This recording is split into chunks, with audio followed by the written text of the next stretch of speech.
आज की कहानी नहीं है बॉस। ये जो मैं आपको बता रहा हूं, समझा रहा हूं, ये हैकर्स जो हैं ये आज के एक्टिव नहीं हुए हैं। इन्होंने ये मुस्लिम दिमाग जो है मुसलमान का, ये हैक करना शुरू किया बहुत पहले से। पूरे मामले में जो कहानी चल रही है उसमें यही नैरेटिव गढ़ा जा रहा है ना कि भारतीय मुसलमान पर अटैक हो गया। यह नहीं बताया जा रहा कि जिन्होंने अतिक्रमण किया उन अतिक्रमण करने वाले दोषियों पर कार्रवाई। हिजाब विवाद का उदाहरण देख लीजिए। एक्शन क्या था कि स्कूल में ड्रेस कोड लागू होता है। यह नहीं कहा गया कि हिंदुस्तान में हिजाब पहनने पर बैन हो रहा है, बिल्कुल नहीं। सिर्फ स्कूल में ड्रेस कोड की बात हुई। नैरेटिव क्या बनाया, मुसलमान क्या पहनेंगे, अब यह सरकार तय कर रही है। तो चलिए शुरू करते हैं। ये जो दिमाग है भारतीय मुसलमान का, उस पर चारों तरफ से हैकर्स का अटैक हो रहा है।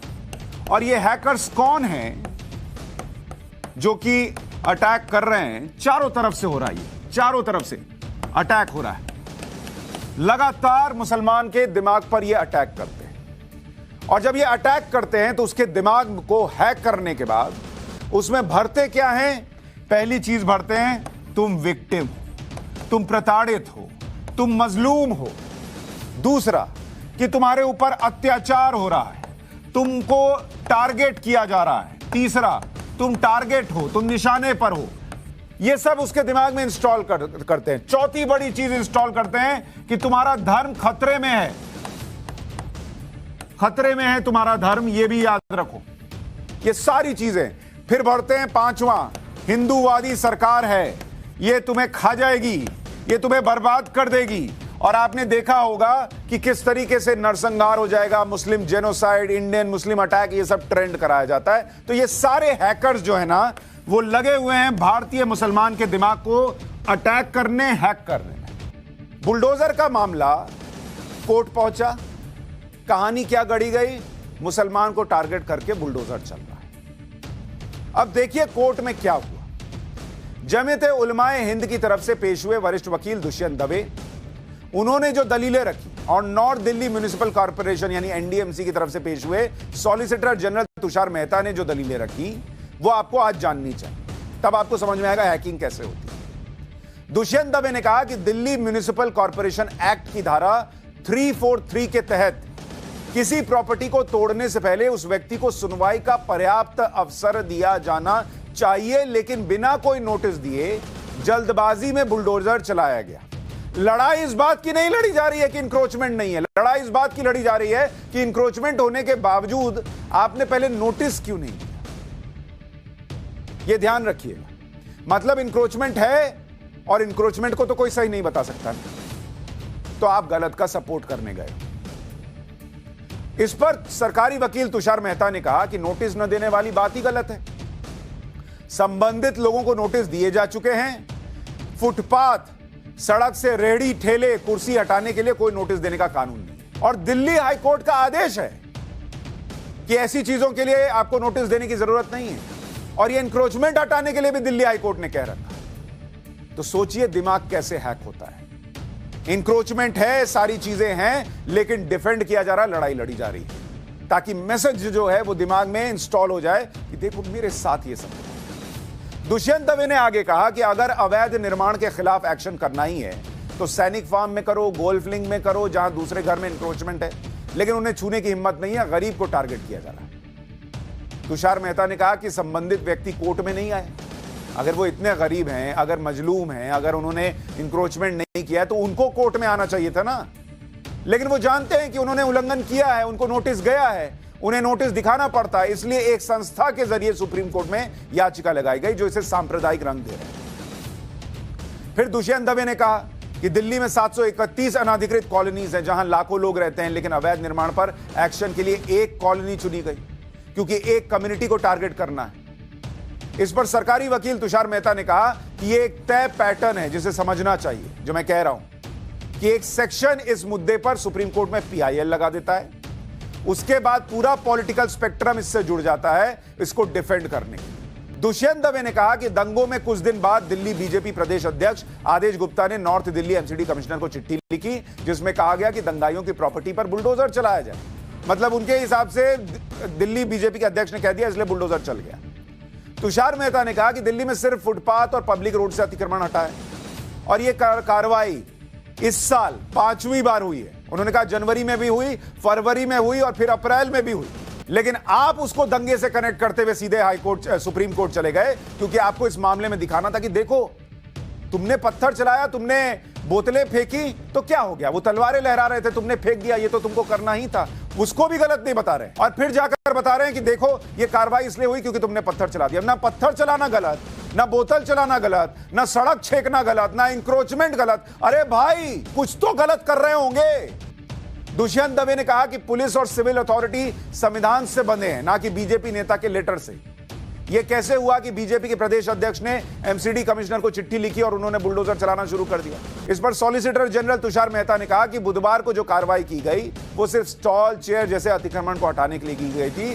किसी बिल्डिंग से अतिक्रमण को हटाने के लिए नोटिस जारी किए गए। पूरे मामले में जो कहानी चल रही है उसमें यही नैरेटिव गढ़ा जा रहा है ना कि भारतीय मुसलमान पर अटैक हो गया। यह नहीं बताया जा रहा कि जिन्होंने अतिक्रमण किया उन अतिक्रमण करने वाले दोषियों पर कार्रवाई। हर बात में तराजू लेकर हिंदू पर भी हुआ है ये दिखाओगे तब तो मेरे कलेजे को ठंडक पड़ेगी, नहीं तो अगर मुसलमान अकेले गलत कर रहा है तो ये नहीं हो सकता। आपको ढूंढकर हिंदू लाना ही पड़ेगा तराजू बैलेंस करने के लिए। और यही सेक्युलरिज्म चला तो मैं आपको बता रहा हूं वो दिन दूर नहीं है जब आपका बच्चा फेल होगा, किसी मुसलमान का बच्चा फेल होगा, तो ये लोग आपके दिमाग में ये जहर भर देंगे कि मुसलमान का बच्चा था इसलिए फेल कर दिया, मिश्रा जी का भी लड़का फेल कराओ, गुप्ता जी का भी लड़का फेल कराओ, वो कैसे पास हो सकता है। ये इस देश में हो जाएगा। अच्छा देखिए, बुलडोजर चलाने की टाइमिंग पर भी दलीलें दी गई। दुष्यंत दवे का कहना था कि अतिक्रमण हटाने की कार्रवाई दोपहर 2 बजे शुरू होनी थी, उसे सुबह 9 बजे ही शुरू कर दिया गया क्योंकि अथॉरिटी को पता चल गया कि मामला कोर्ट जाने वाला है। तुषार मेहता ने जवाब दिया कि बात सही नहीं है। नोटिस में कार्रवाई के लिए टाइम कल सुबह 9 बजे का ही लिखा हुआ था, 9:30 बजे का। उससे एक दिन पहले के लिए दोपहर 2 बजे का टाइम दिया गया था। और मैं आपको उस नोटिस की तस्वीर दिखाना चाहता हूं। बुलडोजर चलाने की टाइमिंग पर सवाल उठाने वालों को एनडीएमसी का नोटिस देखना चाहिए। उस नोटिस में क्लियरली लिखा हुआ है, वो नोटिस अगर आप स्क्रीन पर डाल सकें, ये वो नोटिस है और इसमें नीचे की लाइन पढ़िए। 19 अप्रैल को लिखा है कि दोपहर 2 बजे के बाद करेंगे कार्रवाई, और अगर 20 को करेंगे और 21 को करेंगे तो सुबह 9:30 बजे से करेंगे। साफ लिखा है। दुष्यंत दवे को पढ़ने में नहीं आता, ये सब पढ़ने में आता है, लेकिन वो मुसलमान को पढ़ा रहे हैं। उसको बताना चाहते हैं कि देखो मैं तुम्हें बचाने पहुंचता, उसके पहले चूंकि इन लोगों को टारगेट करना था इसलिए बुलडोजर चला दिया। साफ लिखा है। और इसलिए मैं इस देश के मुसलमानों से कह रहा हूं कि इन हैकर्स से बचिए। यह बड़ा खतरनाक है, ये जो अटैक हो रहा है ना आपके दिमाग के ऊपर कि देखो देखो देखो तुम विक्टिम हो। तुम विक्टिम नहीं हो भाई। ये समझो कि तुम इस देश के कानून से ऊपर नहीं हो। कल वीडियो दिखाया मंदिर के सामने का इंक्रोचमेंट हटा, कल वीडियो दिखाया कि गुप्ता जी की जूस की दुकान भी टूटी, झा जी के पान की दुकान भी टूटी। बड़ा दुखद है कि हर बार तराजू बैलेंस करके दिखाना पड़ता है, लेकिन हर बार तुम्हारे दिमाग में ये लोग भरते हैं और तुम्हारा दिमाग भी चलाना तुम बंद कर देते हो। समझो भाई, समझो, नहीं हो रहा तुम पर अत्याचार। गलत करोगे, तुम्हारे गलत को गलत बताने वाला तुम्हारा असली दोस्त है। तुम्हारे गलत को डिफेंड करने वाला तुम्हारा दोस्त नहीं है।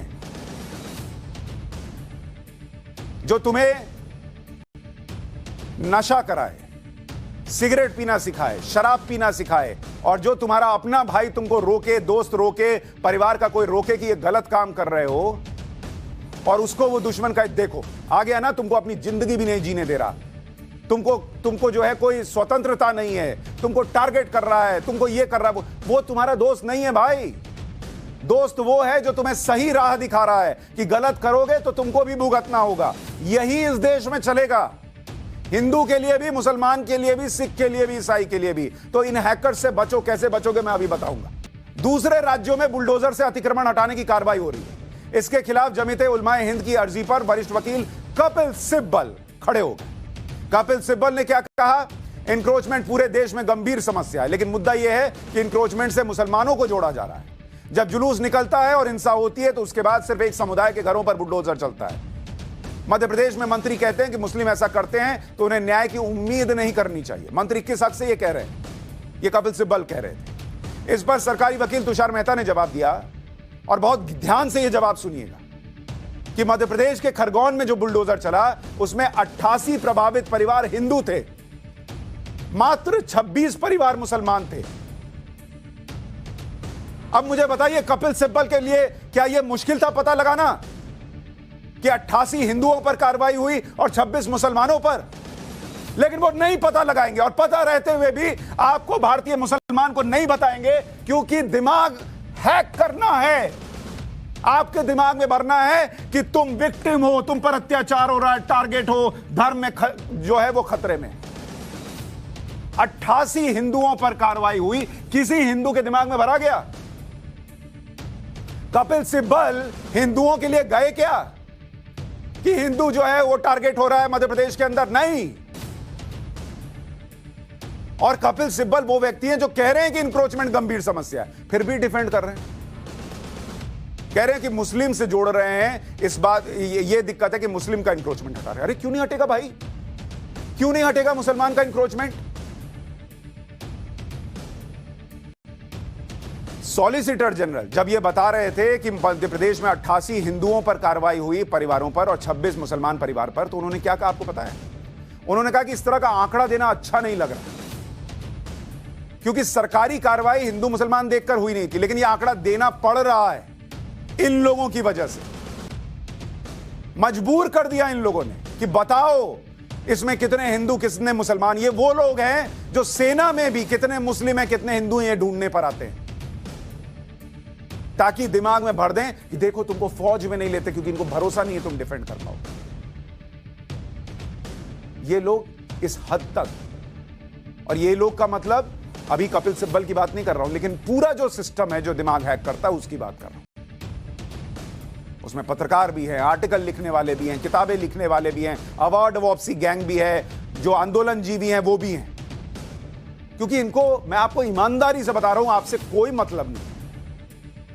मैंने बताया ना, इनके लिए वो दिखता है फ्री फ्री फ्री, मुसलमान का वोट बल्क में मिल रहा है, फ्री फ्री फ्री लूटने पहुंचो। इनको सिर्फ आपके वोट से मतलब है।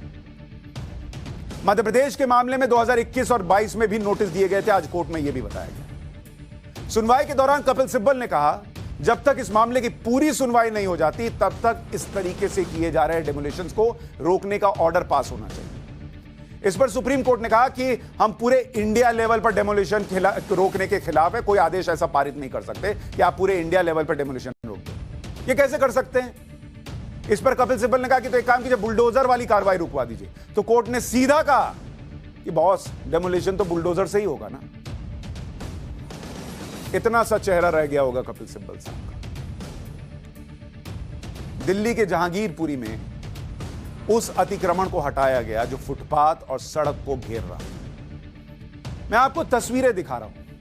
यह जहांगीरपुरी की वो तस्वीर है जो अतिक्रमण के पहले की है। आप मुझे देखिए, देखकर बताइए, क्या यह ठीक है? यह अतिक्रमण हटना चाहिए कि नहीं हटना चाहिए? सिर्फ इसलिए छोड़ दिया जाए कि गरीब है?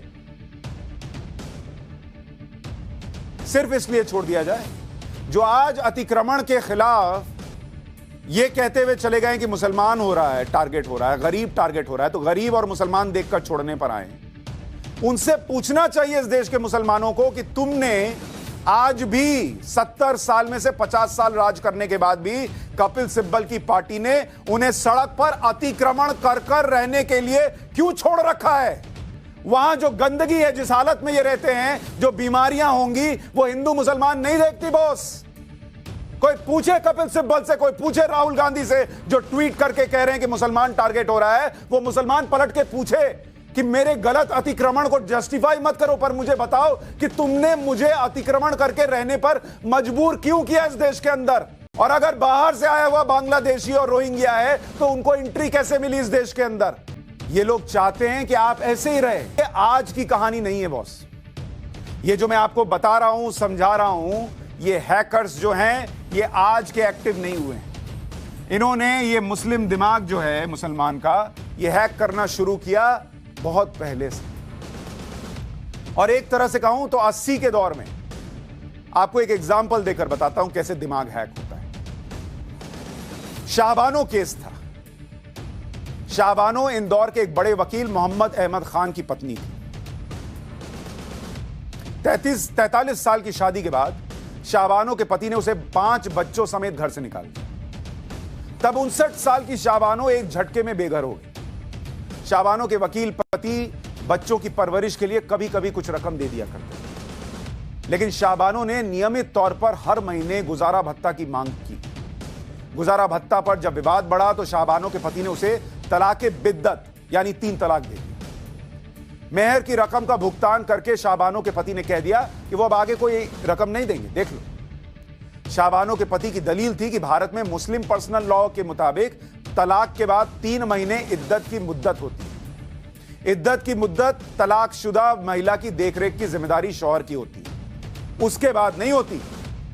लेकिन शाहबानो गुजारा भत्ता की मांग करते हुए कोर्ट पहुंच गए। लोअर कोर्ट से लेकर हाई कोर्ट तक फैसला शाहबानो के पक्ष में आया, लेकिन शाहबानो के पति ने हाई कोर्ट के फैसले को सुप्रीम कोर्ट में चुनौती दी और यह दलील दी कि सीआरपीसी की जिस धारा 125 के तहत गुजारा भत्ता देने की मांग की गई वो मुसलमानों पर लागू नहीं होता, क्योंकि यह मुस्लिम पर्सनल लॉ से जुड़ा मामला है। शाहबानो का मामला सुप्रीम कोर्ट की 5 सदस्यीय पीठ के सामने पहुंचा। 23 अप्रैल 1985 को तत्कालीन चीफ जस्टिस वाई.वी. चंद्रचूड़ की संवैधानिक पीठ ने शाहबानो के पक्ष में फैसला सुनाया और शाहबानो के पति को आदेश दिया कि वो शाहबानो को हर महीने 179 रुपए 20 पैसे दिया करें। लेकिन उस फैसले से मुस्लिम कट्टरपंथी तिलमिला। तब केंद्र में राजीव गांधी की सरकार थी और उन हैकर्स ने, उन कट्टरपंथियों ने, उन नेताओं ने सिर्फ अपने फायदे के लिए एक बड़े मेजॉरिटी वर्ग में मुसलमानों के अंदर भर दिया कि देखो तुम्हारे अपने, जो तुम्हारे धर्म का कानून है उसमें घुस रहे हैं ये लोग। आज जो कह रहे हैं कि कैसे आपको जो है हिजाब पहनने नहीं दिया जाएगा, ये हमारा अधिकार है, हमारी महिलाओं का अपने अपने हिसाब से क्या उन्हें पहनना है ये उनका अधिकार है, उनकी मर्जी है। उस वक्त एक महिला अपने बच्चों के लिए लड़ रही थी कि मुझे गुजारा भत्ता मिले और उनका दिमाग हैक करके यह भर दिया गया कि यह तुम्हारे धर्म पर हमला है। और इतना जबरदस्त हैकर्स ने काम किया कि साल भर के अंदर राजीव गांधी की सरकार ने मुस्लिम कट्टरपंथियों के आगे सरेंडर कर दिया। राजीव गांधी सरकार ने संसद में मुस्लिम महिला तलाक में संरक्षण का अधिकार कानून 1986 पारित करवा दिया और उसी के तहत सुप्रीम कोर्ट के फैसले को पलट दिया। यह किया है इस देश के हैकर्स ने इस देश के मुसलमानों के साथ। मुसलमानों के हमदर्द बनकर उन्हें कैसे भड़काया जाता है इसके और उदाहरण हैं, भरे पड़े हैं। आप 3 तलाक का उदाहरण देखिए। जब नरेंद्र मोदी सरकार 3 तलाक के खिलाफ कानून बनाकर लाई तब दिमाग हैक करके यह बताया गया कि मुसलमानों को दबाने के लिए यह कानून है। सच क्या है? 3 तलाक से पीड़ित महिलाओं को इंसाफ दिलाना मकसद था। और जो लोग इस्लाम के जानकार हैं वो कहते हैं ये जो इंस्टेंट ट्रिपल तलाक है वो तो इस्लाम का हिस्सा ही नहीं है। फिर भी लोगों के दिमाग में यह भर दिया गया, देखो तुम्हारे धर्म पर अटैक कर रहे हैं, ये हिंदूवादी सरकार है, महिलाओं को हक मिले। आज आप जब ये शो देख रहे हैं अपने बगल में बैठी किसी महिला को देखिए, आपकी बहन हो, आपकी मां हो, आपकी बेटी हो, पलट के देखिए और सोचिए अगर इसको कोई कह दे तलाक तलाक तलाक और निकलो घर से, क्या ये आपको जचता? लेकिन दिमाग हैक कर दिया गया कि नहीं नहीं नहीं, तुम्हारे धर्म पर अटैक है। और हमारे जैसे लोग जो समझाने आए कि भाई ये तो उस महिला का अधिकार है, तुम्हारे साथ भी ऐसा होता तो तुमको अच्छा नहीं लगता, उनको बना दिया गया विलन। हिजाब विवाद का उदाहरण देख लीजिए। एक्शन क्या था कि स्कूल में ड्रेस कोड लागू होता है। यह नहीं कहा गया कि हिंदुस्तान में हिजाब पहनने पर बैन हो रहा है, बिल्कुल नहीं, सिर्फ स्कूल में ड्रेस कोड की बात हुई। नैरेटिव क्या बनाया, मुसलमान क्या पहनेंगे अब यह सरकार तय कर रही है। और सच क्या था कि स्कूल में ड्रेस कोड है जो हर धर्म के स्टूडेंट पर लागू है। हाई कोर्ट में भी यही बात साबित नहीं हुई कि इस्लाम में हिजाब पहनना उस धर्म का हिस्सा है या जरूरी है, लेकिन दिमाग हैक करके भर दिया। अरे ये मौजूदा सरकार है, तुमको टारगेट कर रही है, अपने हिसाब से कपड़े नहीं पहनने दे रही। लाउडस्पीकर का विवाद देख लीजिए। लाउडस्पीकर पर अजान से शोर होने का विरोध हुआ। नैरेटिव क्या गढ़ा गया? मुसलमानों को यह कहकर भड़काया गया कि उनकी धार्मिक आजादी उनसे छीनी जा रही है। सच क्या है? पूरी तरह से नॉइज पॉल्यूशन का मामला है। सुप्रीम कोर्ट की गाइडलाइंस है, हर धर्म पर है।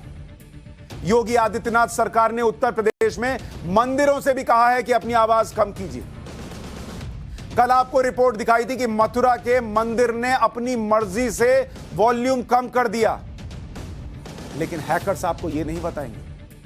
कल आपको तस्वीर दिखाई थी कि कैसे जहांगीरपुरी में मंदिर जो है उसके सामने का इंक्रोचमेंट तो हटाई, मंदिर के लोगों ने खुद ग्रिल हटा दी अपनी मंदिर की कि ये इंक्रोचमेंट है, इसको हटा दो।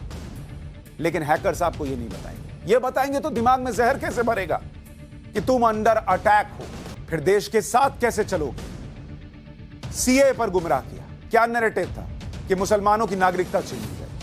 सच क्या था? सरकार ने संसद में साफ साफ कहा किसी की नागरिकता जाने की बात ही नहीं है भाई। ये जो बाहर से दूसरे देशों में हिंदू सिख जो माइनॉरिटीज है वहां के वो रह रहे हैं, उनको यहां पर नागरिकता देने की बात है, क्योंकि वहां बहुत भयंकर अत्याचार चल रहा है पाकिस्तान अफगानिस्तान जैसे देश में। किसी की नागरिकता छीनने का कोई प्रावधान ही नहीं था। सीए आने के बाद किसकी नागरिकता गई? लेकिन टारगेट बनाया गया, हैक किया गया, दिमाग भर दिया गया, मुसलमान को कर रहे हैं। मुस्लिम माइंड्स के हैकर्स वो लोग भी हैं जो तुष्टीकरण की राजनीति करते हैं। जहांगीरपुरी के मामले में इन लोगों को सियासी टूरिज्म की नई जगह मिल गई। जहांगीरपुरी सेक्युलर मोर्चे का नया टूरिज्म सेंटर बन गया। जहांगीरपुरी में 20 अप्रैल यानी कल अतिक्रमण हटाओ अभियान के दौरान ही लेफ्ट नेता बृंदा करात पहुंच गई। हाथ खड़े कर दिया, बुलडोजर नहीं चलेगा। अरे आप कौन थी रोकने वाली भाई? कोर्ट का फैसला भी आया था तो पुलिस रोक। दिन में बृंदा करात पहुंची, शाम में असदुद्दीन ओवैसी पहुंच गए। हिंदू भाइयों पर पत्थर चला, उनके पास नहीं गए, लेकिन वहां इंक्रोचमेंट पर कार्रवाई हुई तो पहुंच गए। कहने लगे मुसलमानों के घरों पर ही बुलडोजर चल रहा है। कहां चला है सिर्फ मुसलमानों के घर पर? इस पॉलिटिकल टूरिज्म में कांग्रेस कैसे पीछे रहती? फ्री फ्री फ्री, मुसलमान का वोट फ्री मिल रहा है, सब पहुंच रहे हैं दौड़े दौड़े। आज कांग्रेस नेताओं का एक डेलीगेशन जहांगीरपुरी पहुंच गया। दिल्ली प्रदेश कांग्रेस के अध्यक्ष अनिल चौधरी, कांग्रेस महासचिव अजय माकन, इमरान प्रताप गढ़ी सब थे। पुलिस ने इस डेलीगेशन को किसी से मिलने नहीं दिया। कांग्रेस के पीछे पीछे आम आदमी पार्टी का एक डेलीगेशन जहांगीरपुरी पहुंचा, जिसमें आम आदमी पार्टी के 3 विधायकों के साथ लगभग 50 समर्थक। पुलिस ने सभी को घटनास्थल से पहले ही रोक दिया। बाद में केवल 5 लोगों को कुशल चौक तक जाने की इजाजत दी। पश्चिम बंगाल की मुख्यमंत्री ममता बनर्जी भी जहांगीरपुरी पॉलिटिकल टूरिज्म में अपनी फैक्ट फाइंडिंग टीम भेजेंगी, जिसमें टीएमसी के 5 सांसद शामिल होंगे और इस टीम के सदस्य जहांगीरपुरी में प्रभावित लोगों से मुलाकात करेंगे और अपनी रिपोर्ट ममता बनर्जी को सौंपेंगे।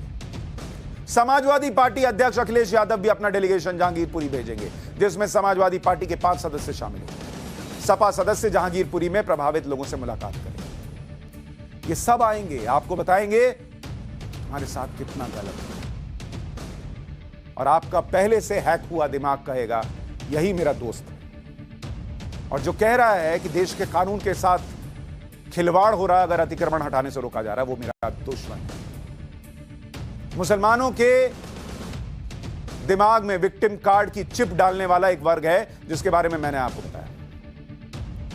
दूसरा वर्ग है जो मुसलमानों को हिंसा के लिए भड़काने की कोशिश करता है, भड़काऊ बयान देते हैं। इस कैटेगरी में मौलाना तौकीर रजा का नाम है। आज उन्होंने फिर भड़काऊ बयान दिया है, एक बार सुन लीजिए। अगर हुकूमत ने इस दौरान अपने तरीक़ेकार को दुरुस्त नहीं किया,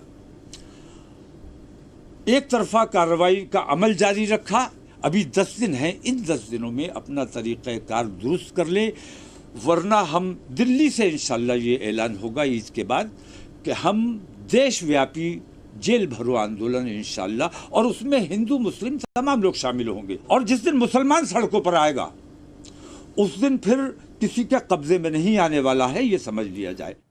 लेकिन बाबा साहब अंबेडकर ने इस्लाम और मुस्लिम पॉलिटिक्स को लेकर Pakistan and the partition of India किताब में कुछ लिखा था। आज मैं आपको वो बताना चाहता हूं। उन्होंने लिखा था कि Islam can never allow a true Muslim to adopt India as his motherland and regard a Hindu as his kith and kin.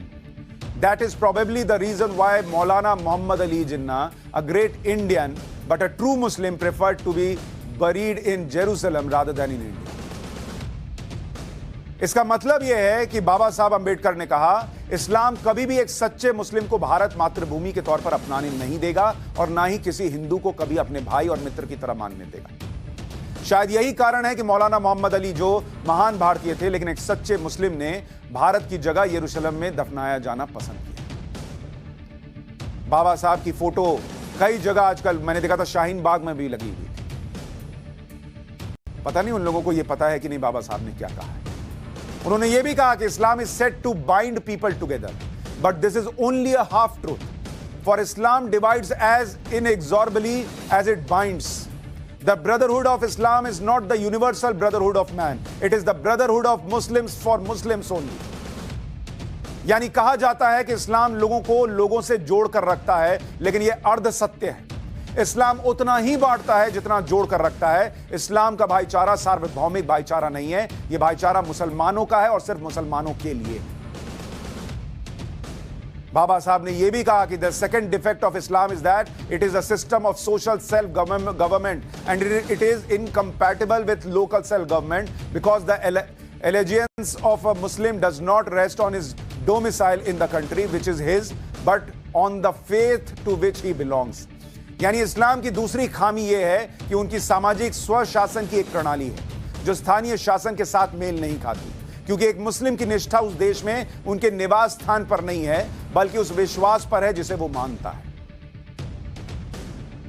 आज हम 2022 में हैं और मैं इस देश के जो मुस्लिम भाई हैं उनसे ये कहता हूं कि बाबा साहब जो कह के गए उसको चैलेंज के तौर पर लीजिए। इन हैकर्स से बचिए और बताइए कि अगर आपने हिंदुस्तान और पाकिस्तान के बंटवारे के वक्त हिंदुस्तान को चुना तो आज आप इन हैकर्स से बचने को तैयार हैं और इस देश के लिए कुछ करने को तैयार हैं। बाबा साहब की कई बातों को गलत करके दिखाइए, बताइए कि आप 2022 में आ चुके हैं, वरना देश दुनिया आज भी इन्हीं शब्दों को सही मानती रहेगी। और अगर इन हैकर्स से बचना है तो एक फायरवॉल क्रिएट करना पड़ेगा। और यह फायरवॉल कैसे क्रिएट होगा मैं आपको बताता हूं।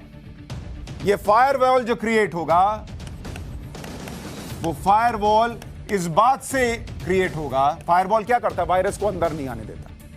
वो फायरवॉल इस बात से क्रिएट होगा जब आप इस बात को समझेंगे कि 2013 से लेकर 2019 तक अल्पसंख्यक कल्याण पर कितना पैसा खर्च हुआ आपको पता है? उसी सरकार के अंदर जिसे हिंदूवादी सरकार और आपके ऊपर खतरा बताया जाता है, 22,000 करोड़ रुपए खर्च हुए। 22,000 करोड़।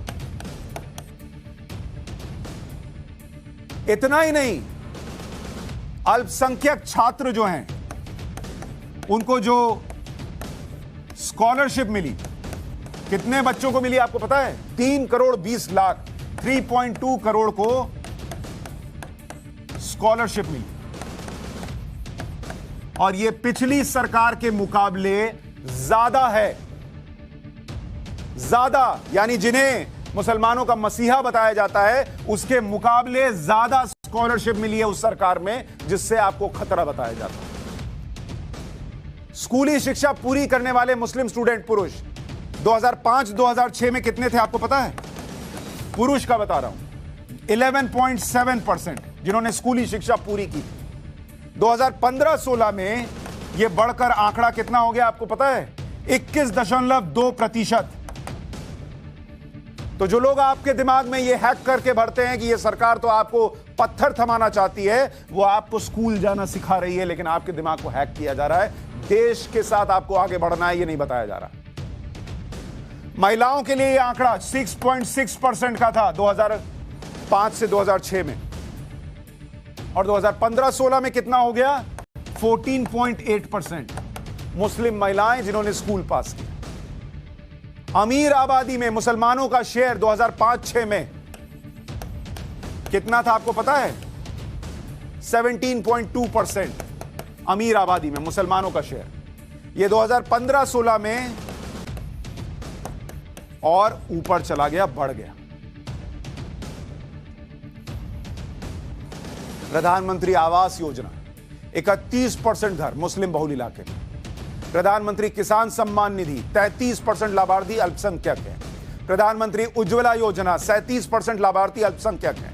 प्रधानमंत्री मुद्रा योजना 36% अल्पसंख्यक है। ये बातें आपको इसलिए बता रहा हूं, यही बातें दिमाग में रखिएगा कि देश में मेरे साथ गलत नहीं, बराबरी से इंसाफ हो रहा है। मेरे बच्चों को शिक्षा मिल रही है, मुझे हर वो चीज मिल रही है जो किसी हिंदू को मिलती, सिख को मिलती, ईसाई को मिलती, जैन को मिलती, पारसी को मिलती। ये फायरवॉल क्रिएट कीजिएगा, तभी हैकर से बच पाइएगा। नहीं तो ये ध्यान रखिए कि जो अपनी सियासत के लिए किसी भी हद तक जाएंगे और देश में अगर माहौल खराब करेंगे, स्थिति बिगाड़ेंगे, तो बच्चा हमारा आपका मरेगा, उनका नहीं मरेगा। घर हमारे आपके टूटेंगे, उनके नहीं टूटेंगे। बड़े बड़े बंगले में ही रहेंगे वो। बैंक अकाउंट आपका हमारा खाली होगा, उनका नहीं होगा। अगर इस बात को समझ पाइएगा, दिल में भर पाइएगा, जो आपके पास मिलने आए जहांगीरपुरी में, उनसे पलट कर कह पाइएगा कि मेरी भी तो गलती थी, मैंने यहां इंक्रोच किया था, तुम क्यों आए, मुझे क्यों नहीं पहले अच्छी जगह बसाया, तब जाकर माना जाएगा कि आपने बाबा साहब अंबेडकर की बातों को गलत साबित किया। नहीं तो फिर तो हैकर्स घूम ही रहे हैं। हैक होते रहिए, देश अपने आप ट्रैक से उतर जाएगा। यही चाहते हैं।